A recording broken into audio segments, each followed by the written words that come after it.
There's a video playing on your phone. An old man hears his late wife's voice for the first time in years. A crowd of strangers lifts a car off someone. A kid finally lands the trick he's been trying for a month. Nothing bad is happening. Nothing sad at all. And yet, there it is. That sting behind your eyes. The lump rising in your throat. A tear you did not order. You weren't sad. So what exactly just leaked out of you? Your first instinct is to explain it away. You're tired. You're hormonal. You're just a bit soft today. And you glance around, a little embarrassed, hoping nobody caught you crying at a 30-second clip of strangers you'll never meet. But sit with the strangeness of it for a second. You didn't cry at the news this morning. You didn't cry paying your bills. Your eyes stayed perfectly dry through 100 genuinely difficult things today. And then a stranger did something kind, and your whole body reacted. That's not randomness. That's a pattern. And a pattern always means something underneath is working exactly as designed. So let's find it. Here's the first thing almost nobody realizes. Tears were never the language of sadness. They're the language of too much. Whenever a feeling swells past the size your body can quietly hold, it spills. And it spills through the eyes. Grief overflows that way, yes. But so does relief. So does pride. So does joy so big it aches. The tear isn't telling you what the feeling is. It's telling you how much of it there is. Which means the real question isn't why you're crying. It's this. What are these particular moments filling you up with? And when you look closely, they all share one ingredient. Every single one of them is a moment where you suddenly see how good a human being can be. Someone is brave. Someone is tender. Someone gives without being asked. Someone keeps a promise or comes home or refuses to give up. You are, in that instant, watching a person be their absolute best. Psychologists actually have a word for what that does to you. They call it elevation. When you witness unexpected goodness, something in your chest physically lifts. Warmth spreads, your throat tightens. Sometimes you get that wave of goosebumps down your arms. It's a real, measurable response. Your body has a reaction reserved specifically for beauty in other people. And most of the time, you don't even know it's there until it moves you to tears. But there's a second ingredient, and it's quieter. It's not just that you're seeing goodness out there. It's that some part of you recognizes it. To be moved by someone's courage, a piece of you has to know what courage costs.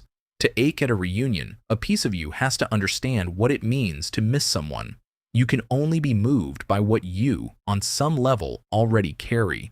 So when you tear up at a stranger's kindness, you're not just watching them, you're meeting a part of yourself. The tears are the sound of recognition, the feeling of your own values suddenly lighting up in the dark. And there is one more layer, the strangest of all. Sometimes the feeling doesn't just rise, it overwhelms. It gets so big, so fast, that your nervous system reaches for the brake. And its way of steadying a wave of overwhelming good feeling is to release it. Tears become the pressure valve. It's the very same reason people weep at the happiest moment of their entire lives, or feel the strange urge to squeeze something unbearably cute. When joy runs too high, the body cries to bring you gently back down. And here is what changes everything. Those tears were never a malfunction. They were never you being weak or dramatic or too sensitive for your own good. They are the single most honest signal your body produces. Because in the moment something moves you, your defenses drop faster than your mind can catch up. You cry before you can decide to. You cry before you can pretend not to care. And that means your tears know something about you that you can't fake. Sit with that. You can lie to everyone about what matters to you. You can even lie to yourself. But the thing that catches in your throat when no one is watching, that never lies. So the next time a moment moves you to tears, don't look away from it. Look closer. Ask what exactly undid you, because whatever the answer is, that is a map to the thing you love most. The person who weeps at reunions is being told they treasure belonging. The one who tears up at quiet courage is being shown what they wish they had more of. Your tears are a compass, and they are always, always pointing home. But here is where it quietly turns into a cost. Because most of us, the second the tears rise, do the opposite of look closer.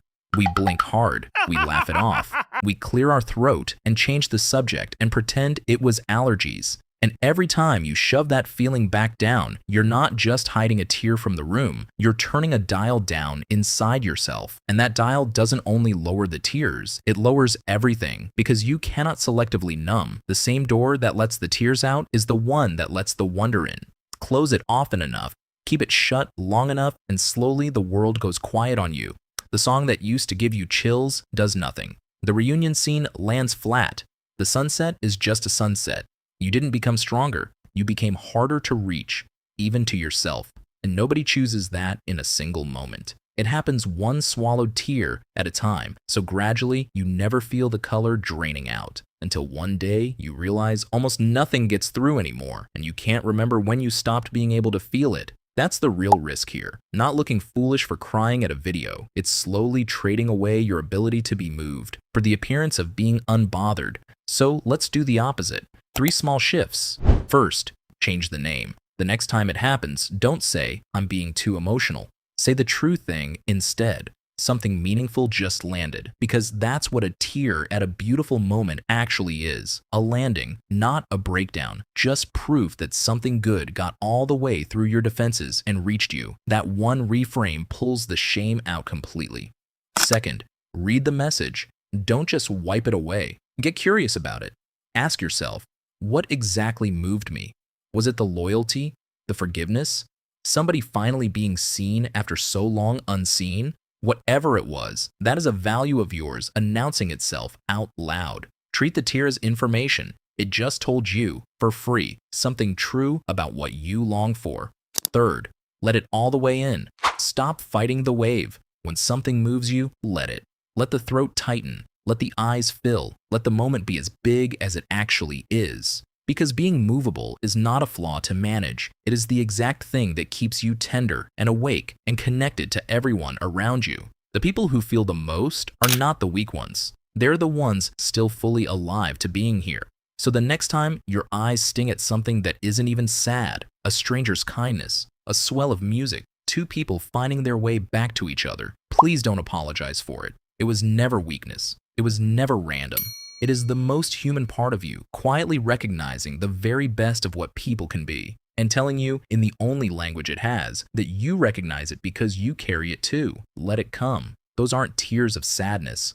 That's just your heart pointing, as clearly as it knows how, at everything it loves. And if your body can surprise you like this in a beautiful moment, then you already know it has an opposite setting too. Because sometimes the feeling that rises isn't warmth at all. Sometimes, when the people you love get too close, what floods in is the sudden guilty urge to pull away. Why would your own heart crave connection and run from it at the very same time? That's the next one. I'll see you there.